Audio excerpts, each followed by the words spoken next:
Hello, this is Scott Ingram, and I'd like to welcome you back to the 2050 Skills Test. This is part 2 as the final battle continues. I'm going to be answering a few questions about a diagram today. This is the diagram. We are given a scenario about city power and light. It is a company that has 5 different locations. It has a central location with an S1 and an S2 server. It has like 500 client computers. It has a northwest and a northeast. Each of those have 1 server and 75 client computers on each. Downstairs in the southwest and the southeast, there are a server on each site. And in the southwest, there's 100 client computers, and in the southeast, there's 100 client computers.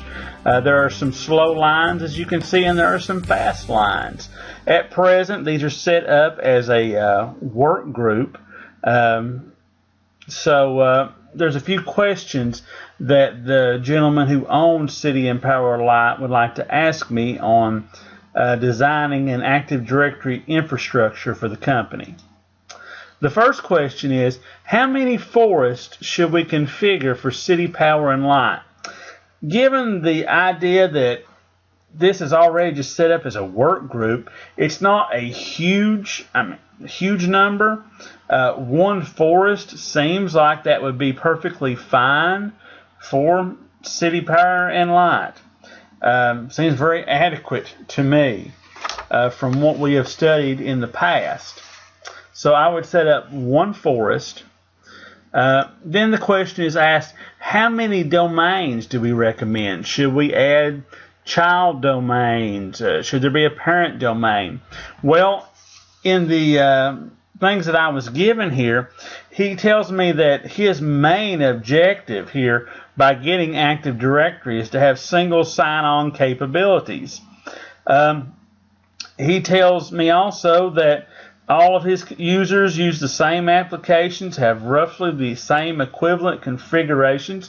There seems to be no particular reason to have child domains set up. So 1 domain seems to me to be the ideal idea for City Power and Light. It would seem there would be no use in setting up a child domain to separate things out in that way.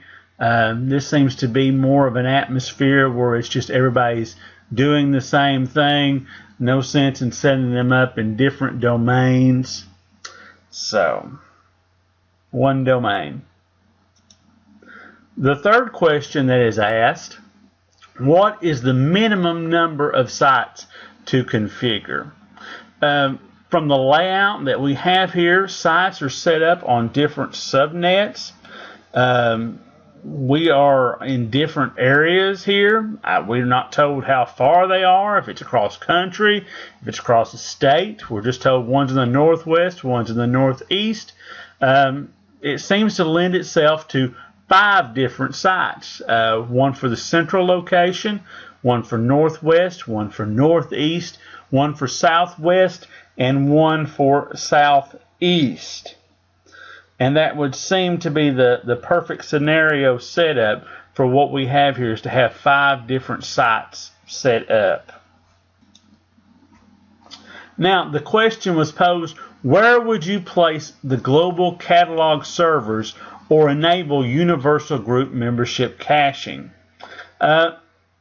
From what I gather from what is given to me here, the main thing the man wants in installing Active Directory is to have the single sign-on capabilities.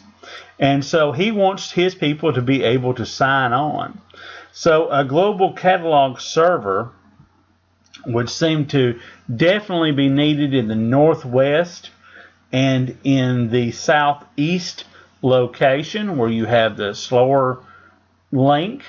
I would, and of course in the central location.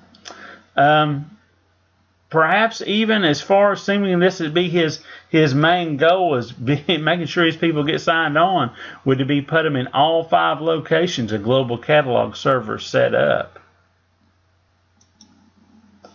The fifth question that is asked: after you complete your initial configuration, the director decides that he wants the ability to control replication intervals over the WAN links. Now, how do I change the configuration to accommodate this request? Given this question, I would create site link objects. I would determine a frequency, a schedule. Obviously, on the 56K links going towards northwest and southeast, I would want to set those up where they're not replicating frequently. So seeing that, I might set those up to when things aren't going on at the office, that replication would take place then, seeing they are farther away. So I would set that up probably on a one time during the night time while everyone's gone. All that replication will take place. The T1 links, they're quite a bit faster, so you would want to set replication up maybe every hour to every 2 hours just to make sure everything is working correctly.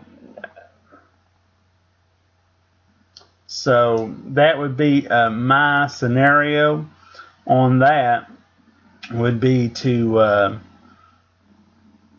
set your frequency, set it up on a schedule, seeing that replication, the intervals need to be more controlled. So that would be the best situation.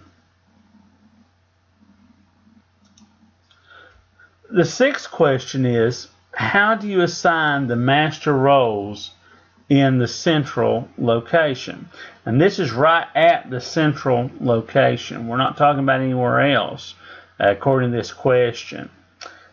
Seeing that the domain naming master and the schema master would only be there in the parent domain, I would want them on S1. And I discussed about having, the global catalog you'd want there. It could be anywhere in the forest, but putting the global catalog on S1 seems like a good idea.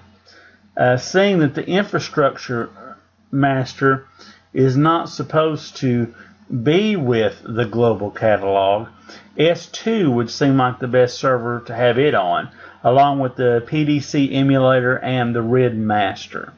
So as far as setting up the central location, I believe that's where I would want the operations master roles at.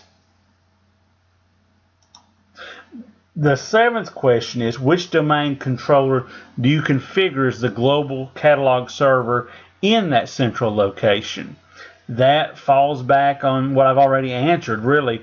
I would put it on S1. That's where it would be, because the infrastructure master is on S2.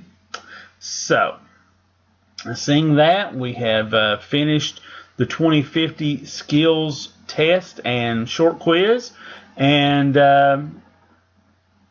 we'll see you later. Have a Merry Christmas.